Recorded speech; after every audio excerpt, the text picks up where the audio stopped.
Tonight, I listen to some headbanging music. Hammond stares at a thing.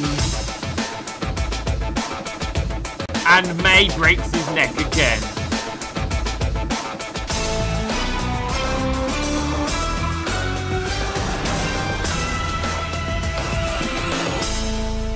Hello and welcome back to Top Game. Yes indeed, we are back with a brand new episode, and to start with tonight, I am reviewing a car like normal.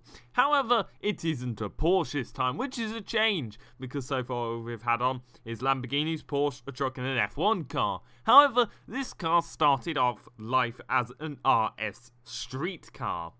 It's still an RS, but it's not a street car anymore. This is the Ford Focus RS Dirt Edition. It has a weight of 1,467 kilograms. It has a turbo engine with a 6-speed manual gearbox with 5 cylinders at 2,522cc and with a 0 to 60 of 5.2 seconds. It has a horsepower of 361 and has a 20-valve engine. It also has a 62-litre fuel capacity and costs around £38,000. Has a top speed of around 180. This is all good. But is it good as a dirt car? So, this is the interior of the Ford Focus RS Sport. Yes, it is indeed very, very nicely laid out. It has lots of little bit of carbon features and lots of dials for you to look at. It also has a nice steering wheel, because that's what every car should have, as well with many features to keep your passengers entertained. And unlike the RUF we tested last week, it actually has a back window and back seats, so you can keep people in the back. Now, with its 361 brake horsepower engine, there are a lot of things the Ford Focus RS can do, such as drift and many other driving abilities, and this helps to make it a very good car, due to the fact it's fast, it's small, it's handy, it's cheap to run, and it's got a lot of power. So I've decided to visit the Mountain State to test out this car. Now, the main reason why the Ford Focus RS was built was to be a genuine street sports car. It's meant to be small, agile, and many other things that the Ford Focus originally couldn't have in a sporty fashion. So, what we decided to do was therefore then stick some dirt aspects on it, which makes it handle a lot better in off-road situations such as this. Now, this makes it a lot better, as I said before, because it not only has more grip, but it can also handle better, which is similar to grip. There's just a few other different parts about it. You've got more light, so you can see where you're going, so you don't run over the abominable snowman or whatever might be out here. You have stuff like extra body kits just to pick up all the dead pieces of that abominable snowman you ran over, and many other things, such as a snorkel, in case you somehow mistake the road for water or you follow where your sat-nav's telling you to go. However, not much of the dirt aspects comes inside of the car, which is a good thing, meaning you can stay warm and relatively nicely cozy inside your car as you basically run over everything and just in the cold, harsh winterland. See, stuff like that you would normally die by in real life. However, with this Ford Focus RS and the dirt properties on it, you can stay warm and then not die. It's a wonderful concept of a thing. However, this isn't really the kind of car that you would want to save Hammond from an Alaskan mountain. No, as there are many other kind of drawbacks. It can be expensive sometimes. I mean, they're not exactly the cheapest cars. And, yeah, it's not really the fully practical vehicle you would be expecting. I mean, if you really honestly want to go off-roading, you're better off with something like a Bobcat or some form of a Land Rover. You don't really want a street car built for street mountain operations to then shove some snorkels on it and call it a rally car. It's almost as if getting a hairdresser's car and putting some racing stickers on it and then saying, oh look, I've got an F1 car. It just doesn't work. And I've got to be honest, it's the same thing with this. You can't just shove some dirt things on and expect the car to perform as well as a dirt car, because it doesn't. The body's out of shape, it still bounces around a lot, the suspension hasn't really been fixed.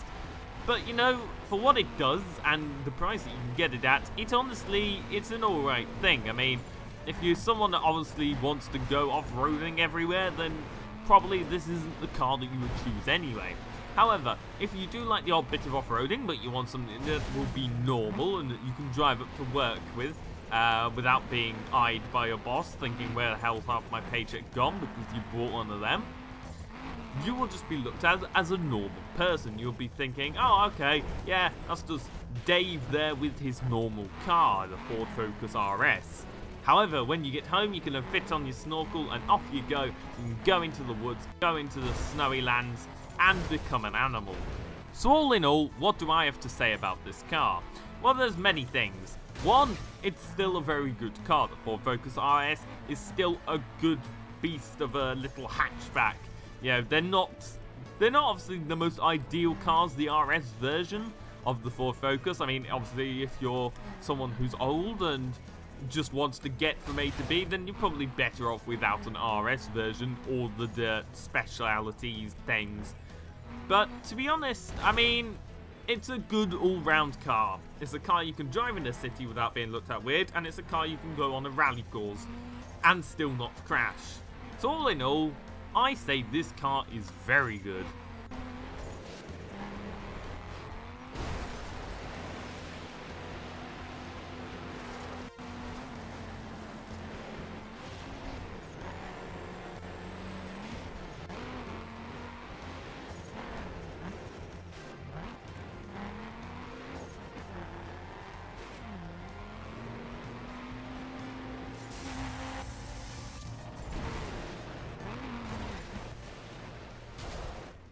So now it's time to put the car with our tamed racing Kerbal driver. Yes, and some say his heart ticks like a watch. And when you look through night vision goggles, he is not visible. All we know is he's called the Stig. So here's Stig with his lap. He's preparing his engine and off he goes. Yes, look at that fiery start there from the Ford Focus RS. Coming into the first corner now. Oh, he's doing a bit of drifting using all the 361 horsepower this Ford Focus RS Dirt Edition provides round the S-bends. There's many of these round our track. And, well, to be honest, this Ford Focus can take care of them easily. There goes Stig straight underneath the bridge. Oh, here he is. Oh, look at that. That's a perfect hairpin drift there from the Stig. Taking it round very, very nicely there, using the Ford Focus to its full advantage. As we know, it's very good at drifting, as we found out round our winter track, shall we call it. But anyway, here he is. He's on the tightest hairpin. Oh, look at that. It just devours it in one piece. Just nicks off little bits of it and eats it for breakfast. Stig again here, coming round. Oh, he just messes it up a bit there on Gambon, kind of overcompensating for that corner. But nevertheless, he's coming down the straight. He's using his nitros power because that was fitted indeed with the Dirt Edition. And he's coming down the straight. Look at that, we're using all the power and across the line. So there was the Stig taking the Ford Focus RS Dirt Edition round our track, and we have a time. Yes, indeed, the man in the white suit and the black visor does indeed have a time. And the Ford Focus RS Dirt Edition, or DE as we might call it for short, did it in a time of 2 minutes. And 31 seconds, which makes it slower than the RUF CTR-3. Now, obviously, we are expecting that because, well, it's a Ford Focus versus an RUF, and an RUF is a souped-up Porsche, so there you go. But anyway, James May now has something to say. Yes, and I have good news to all you Porsche fans, so pretty much just Hammond. However, there is a Porsche 911 GT2 going on sale for nearly $1 million. Yes, it's estimated to fetch around $800,000 to $1.2 million, and it's in mint condition. There aren't many of these around, bear in mind. It's going to be an auction. It's the brutal car that has the twin-turbo 3.6-litre flat six, like most of the Porsches. It has 430 brake horsepower, rear-wheel drive. It just has over 22,000 miles. It's got all of the stuff with it, you know, like its manuals and everything. And it's only one of 17 that were ever delivered into Japan, and it's now in the States, and it's going to be on auction in early March. So Hammond, get your checkbooks out and go get your flight tickets over to America, because you're going to buy it. I know you are. Ooh, I've just had a look on the beach, and apparently they're doing some flights. Oh, only free flight is in January next year. Well, I can't buy that. When can we please have one news session or one Top Game episode where we don't talk about a goddamn Porsche? Okay then, I got my Dacia Sandero insured last night. That's not Porsche news. Ugh. I tell you what, I have interesting news. Yes, there's a brand new SCG 003 supercar coming out. Yes, it's going to have a modified Honda HPD twin-turbo 3.5-litre V6 engine producing 600 horsepower. It's going to have a carbon fibre chassis, so it's going to look very nice compared to the Porsche or the Dacia Sandero you're always going on about. It's going to be a road and track car in a way in one, which is very nice. So you can, drive it literally to the racetrack itself, go on the racetrack, race around, and come back home in time for dinner. And it will cost around 1.6 million. Which is a lot, but then again, thinking about it, for 0.4 million less, you could have a Porsche. Or then again, for 0.4 million more, you could have something good like this. I think we should finish the news and move on to the challenge. Yes, and with all the floods going on around Kerbin Town, currently, we have come up with a solution. Well, the Top Gear crew came up with a solution, and now we're going to improve it. Yes, the Hovervan.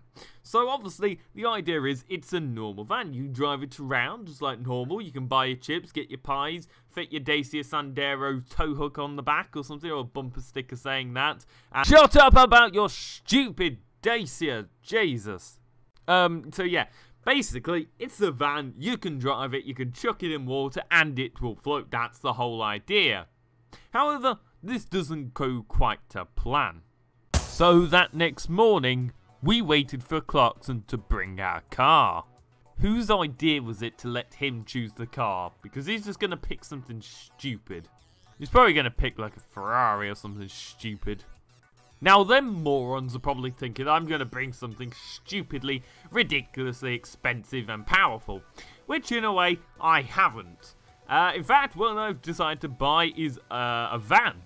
Because why not? I mean, it's got the basis of Hovervan technology. I mean, you can fit engines onto it, you can fit ballasts onto it, and I mean, it was free because James didn't use his on the flaming Bond cars when he was meant to. So much to Hammond and May's surprise. Oh god, for once in his life, he hasn't actually been in an orangutan and done something stupidly stupid. So, what do you think?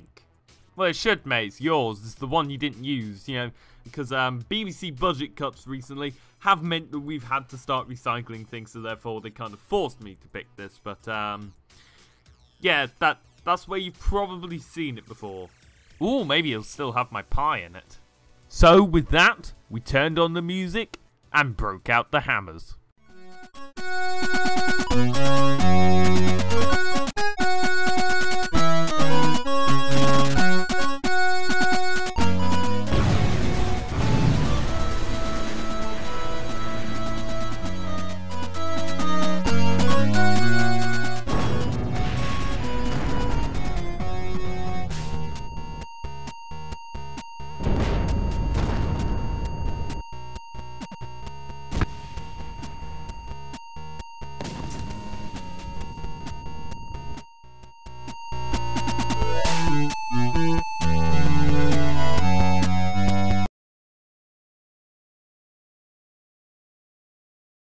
You know what? Sometimes I think our genius is just overwhelming.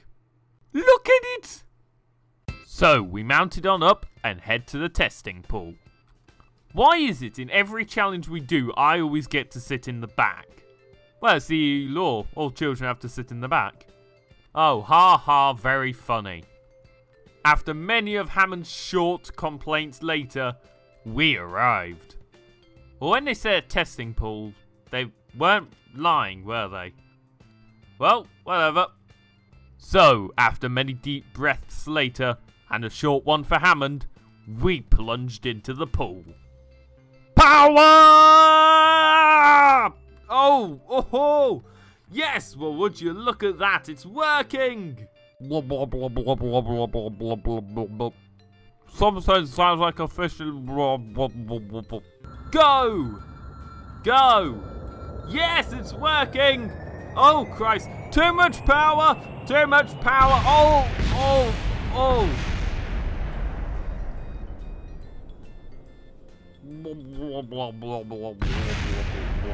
So with that successful test done, we decide to take it to the sea. Alright, all check your oxygen's working. Alright, yep, that's working. Remember kids, don't take oxygen randomly. Right, it's working. Let's go! Come on. That's it. Let's take it in the sea. Come on. Alright, so hopefully this should work. James, if I die, just remember to tell my parents and my wife that you were the reason I died. Right, let's go! No! No! Problems! Many problems have occurred. Sadly, the van started to fall apart. So, we went back to the drawing board and tried again. So, the Mark II is indeed ready, as you can see, and not a lot has changed. Actually, nothing has changed, apart from our plan of action. Yes, this time, we're not going James May's boring, just slowly dip into the sea. No, we're going to go in power, and we're going to plow into the sea at mega speed. Right, that's it. Crack up the engines. Let's go! Oh God, no! Ow! Ow! Ow! Ow! Ow! Ow! Ow! Ow!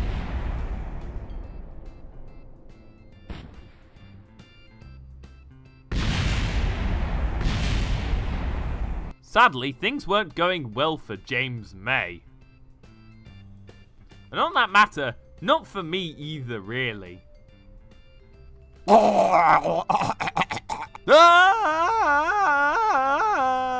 Ha-ha! The kid is safe. In your face, James May.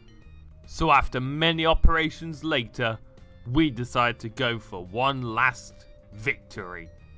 Okay, so the idea for our plan, as you can see, we are now driving up very close. We're going to try and control the speed, and unlike James May, we're not going to go slow.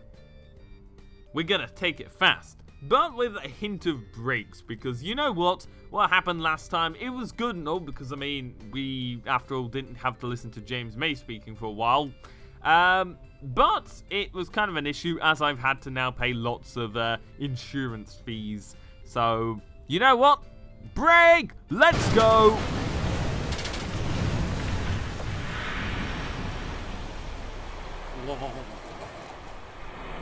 Oh, cock. And with that, back to the studio. So our Hovervan trip didn't really go to plan, did it? Nope, but at least I still have my own neck. So, on that bombshell, thank you so very much for watching, and good night!